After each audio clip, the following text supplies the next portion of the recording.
안식과 평안의 주일을 보내고 계신지요. 저는 영등포교회를 섬기는 윤길중 목사입니다.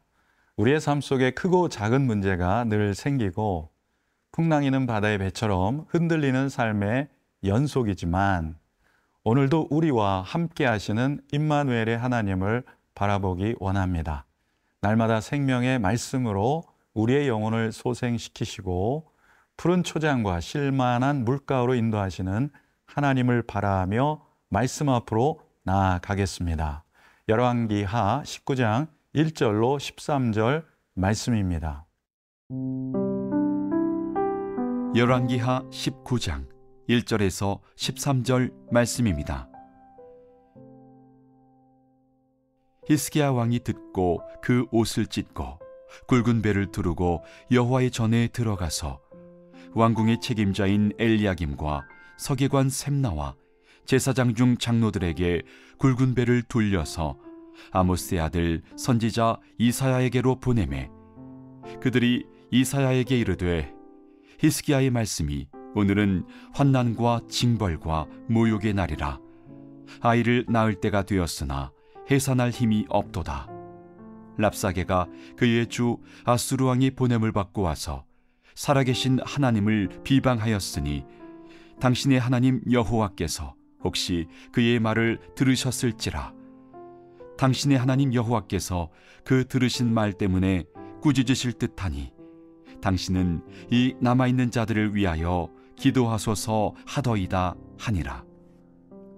이와 같이 히스기야 왕의 신복이 이사야에게 나아가니 이사야가 그들에게 이르되 너희는 너희 주에게 이렇게 말하라.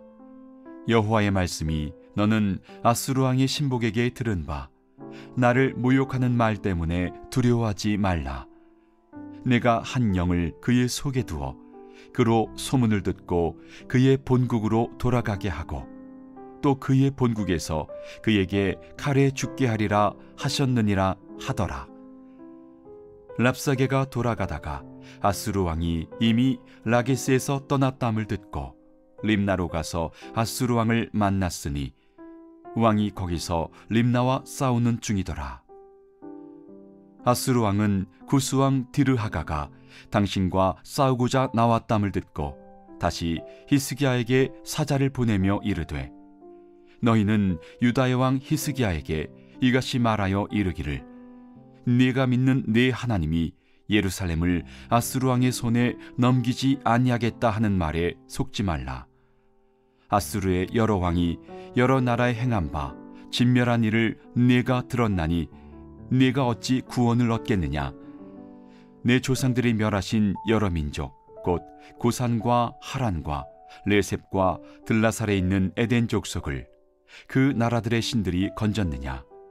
하맛 왕과 아르밧 왕과 스발와임 성의 왕과 헤나와 아와의 왕들이 다 어디 있느냐 하라 하니라. 우리에게 삶의 위기가 찾아오곤 합니다. 위기가 없는 삶은 없습니다.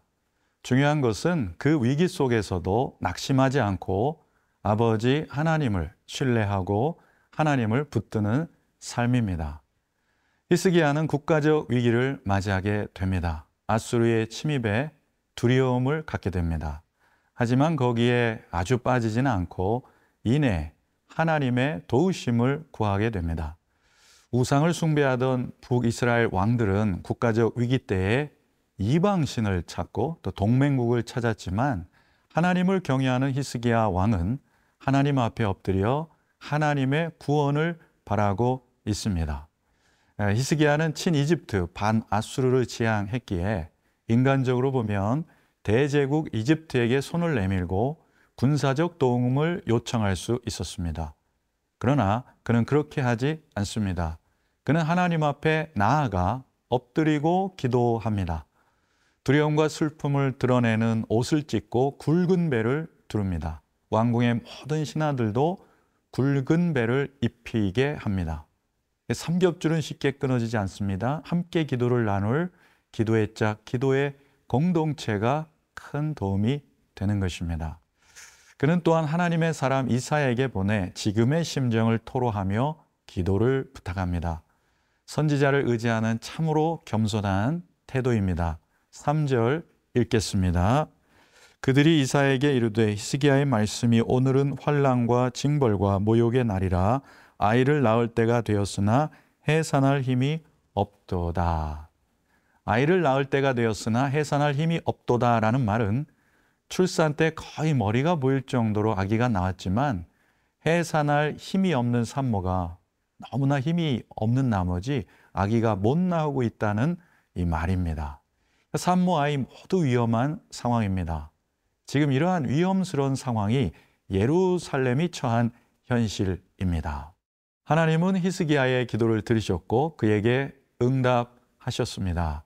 6절, 7절 말씀입니다. 이사야가 그들에게 이르되 너희는 너희 주에게 이렇게 말하라. 여호와의 말씀이 너는 아수르 왕의 신복에게 들은 바 나를 모욕하는 말 때문에 두려워하지 말라. 내가 한 영을 그의 속에 두어 그로 소문을 듣고 그의 본국으로 돌아가게 하고 또 그의 본국에서 그에게 칼에 죽게 하리라 하셨느니라 하더라.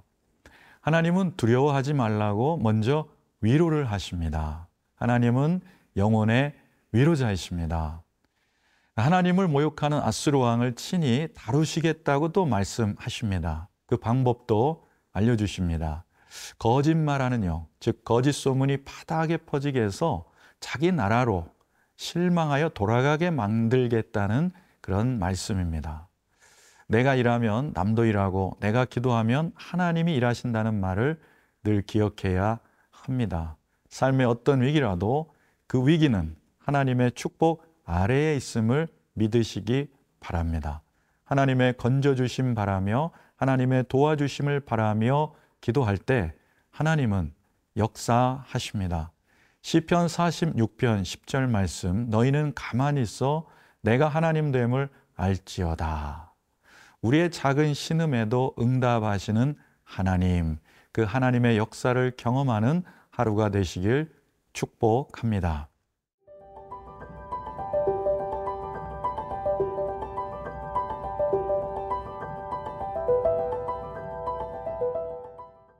(8절과) (9절) 말씀 읽겠습니다. 랍사게가 돌아가다가 아수르 왕이 이미 라기스에서 떠났다함을 듣고 림나로 가서 아수르 왕을 만났으니 왕이 거기서 림나와 싸우는 중이더라.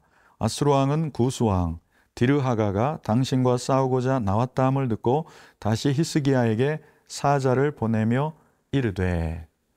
아수르 왕 사네립은 남유다에서 두 번째로 큰 성읍인 라기스를 점령하지 못하고 림나로 떠납니다. 소소한 사건 같으면 부하, 장수를 보내면 되지만 직접 모든 군대를 이끌고 림나로 철군한 것은 하나님이 보내신 거짓말하는 영이 아수르 전군을 휘젓고 다녔기 때문입니다. 게다가 또 다른 사건이 발생합니다. 이집트를 다스리는 구스왕 디르하가가 아수르와 싸우기 위해 진군해 오고 있다는 소식을 듣게 됩니다. 아수르 군대는 그야말로 진퇴양난에 빠져 있습니다. 영적으로 보면 이 모든 사건의 배후에는 하나님이 계십니다. 영안이 열린 사람은 하나님의 보이지 않는 손길이 작동되고 있음을 인식하며 살아갑니다.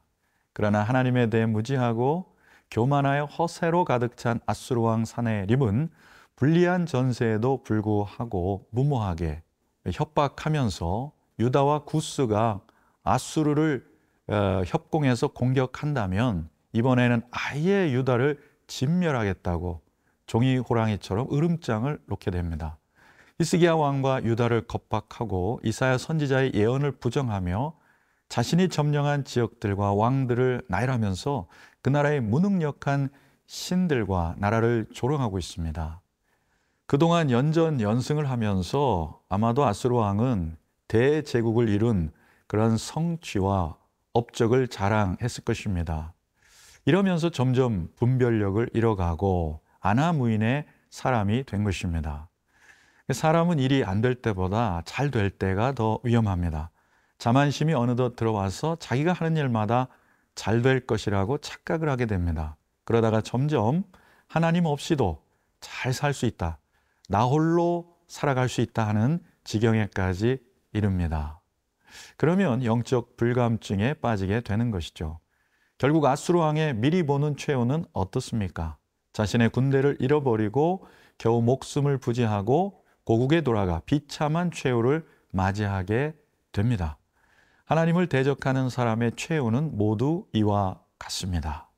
인생을 주관하시고 역사를 주관하시고 만물을 주관하시는 하나님을 겸손히 의지하고 신뢰하는 하루가 되시기를 축복합니다.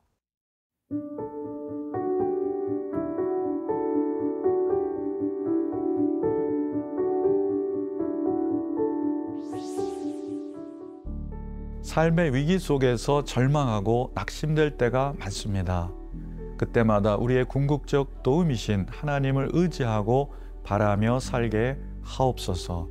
경제가 어려워서 삶의 곤란함에 처했을 때 위로와 소망이 되시는 주님을 바라보는 모든 성도님들이 되게 하옵소서.